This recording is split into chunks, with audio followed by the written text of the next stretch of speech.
तो पुलिस ने अब तक नागपुर हिंसा मामले में 5 एफआईआर दर्ज किए हैं। 2 एफआईआर गणेश पेठ थाने के तहत दर्ज किए गए, 3 एफआईआर तहसील पुलिस थाने के अंतर्गत दर्ज किए गए हैं।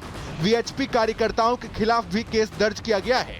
हिंसा की चपेट में आने वाले घर वाहनों का पंचनामा भरा गया है। हिंसा में शामिल 50 से ज्यादा लोगों को अरेस्ट किया गया है। नागपुर के जोन 3, 4 और 5 के अंतर्गत सभी पुलिस थाना क्षेत्र में कर्फ्यू लगाया गया है। शहरों में एक्स्ट्रा पुलिस की तैनाती की गई है। शहर में केंद्रीय बलों की तैनाती की गई है। बेशक नागपुर में सोमवार को जिस तरह से हिंसा भड़की और हिंदुओं को निशाना बनाया गया, उसने सुरक्षा के मुद्दे पर हिंदुओं की चिंता तो बढ़ा ही दी है, साथ ही नागपुर पुलिस की कार्य क्षमता पर भी सवाल खड़े कर दिए हैं। इसीलिए अपनी सुरक्षा के लिए परेशान हिंदू सवाल पूछ रहे हैं कि आखिर उपद्रवियों को नागपुर में ये हिमाकत करने की हिम्मत कहां से आई। मेरे पापा को अभी हार्ट स्ट्रोक हुआ और 2 दिन पहले उनको लाया। उनको कुछ पता ना चले इसलिए उनको अलग दूसरे रूम में रखा गया है और उनको अभी तक की कुछ नहीं बताया, क्योंकि उनका कभी भी बीपी हाई हो के उनको बताऊं तो कैसे बताऊं कि पापा ऐसा बाहर हो रहा है, क्योंकि हस्बैंड भी नहीं थे, कोई नहीं था, इसीलिए बहुत डरे हुए हम लोग। संभल रखें, धैर्य से काम ले। वो धैर्य से काम लेंगे, पर जो डर जो देखा है ना मंजर, वो बहुत ज़्यादा खौफनाक और बहुत डरावना है। वो इंसान थे ही नहीं, वो पूरे जानवर बन गए थे। आपको बता दें कि नागपुर हिंसा में 4 डीसीपी समेत 20 से ज्यादा पुलिसकर्मी घायल हैं, जबकि हिंसा में 5 आम शहरी भी घायल हुए हैं, जिनका इलाज इस वक्त शहर के अलग अलग अस्पतालों में चल रहा है। हालांकि दंगाइयों पर शिकंजा कसने के लिए पुलिस लगातार कानूनी कार्रवाई कर रही है, लेकिन हिंसा की तस्वीरें इतनी डरावनी हैं कि लोग अब तक किए गए पुलिस कार्रवाई से संतुष्ट नहीं हैं। Bureau report, Republic Bharat.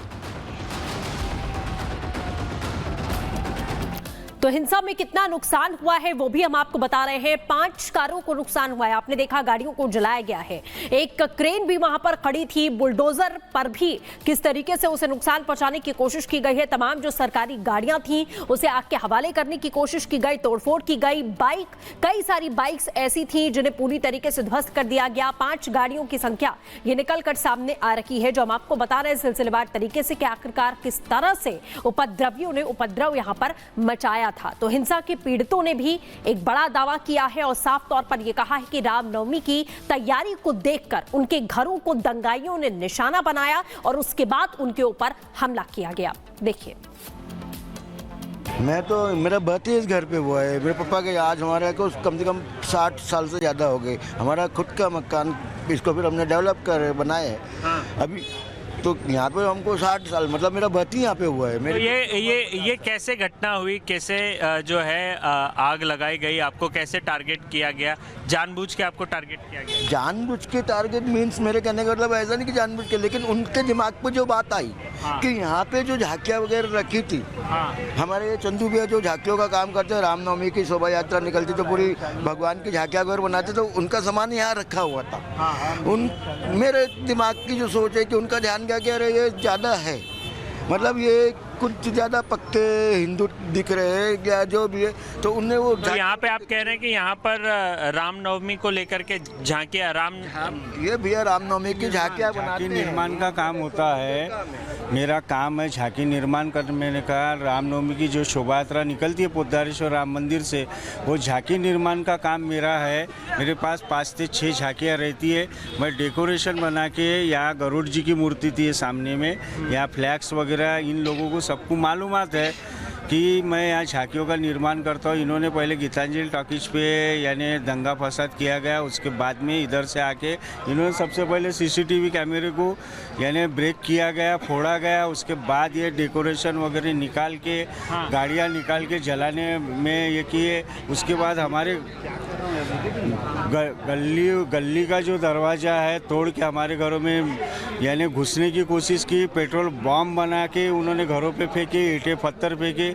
तलवारें, लोहे के पाइप, लकड़ियाँ ऐसा हमारे घरों पे फेंकने में आया, पत्थरबाजी की और नारेबाजी करने में आई उनके पास से। मेरे पास लाइव उसका वीडियो है, आगजनी का भी वीडियो लाइव। कैसे नारे लगा रहे थे? नारे तकदीर अल्लाह अकबर के नारे लगा रहे थे और ज़ोर ज़ोर से चिल्ला रहे थे और गाली गलौज कर रहे थे, नंगी नंगी गंदी गालियाँ दे रहे थे।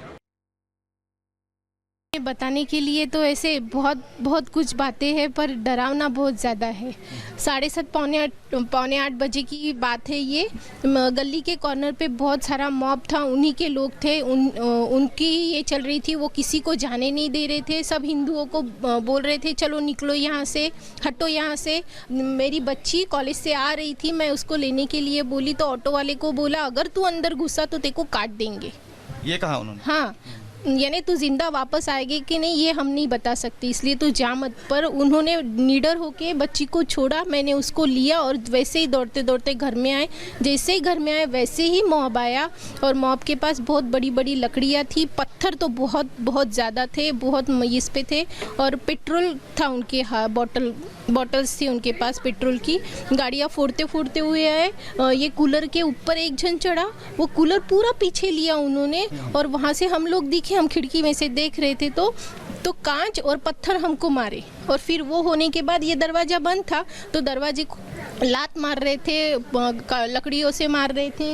ये गाड़ी को नीचे ये गिरा दिया था और पूरा पेट्रोल बह रहा था।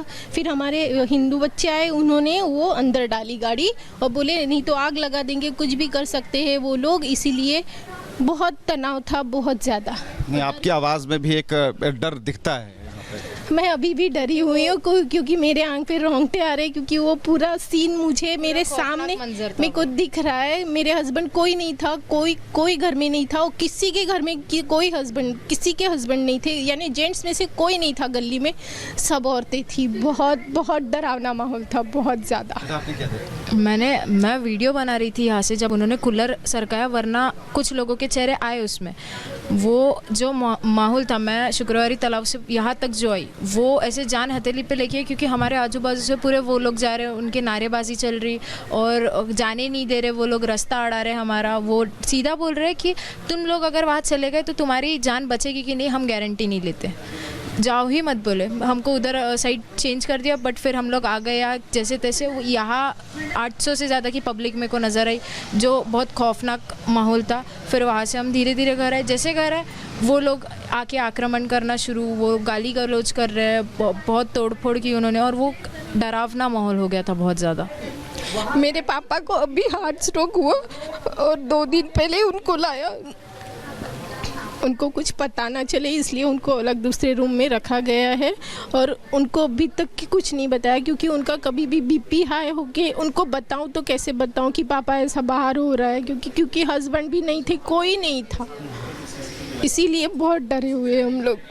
संभल रखें, धैर्य से काम लें। बिल्कुल वो धैर्य से काम लेंगे, पर जो डर जो देखा है ना मंजर, वो बहुत ज़्यादा खौफनाक और बहुत डरावना है।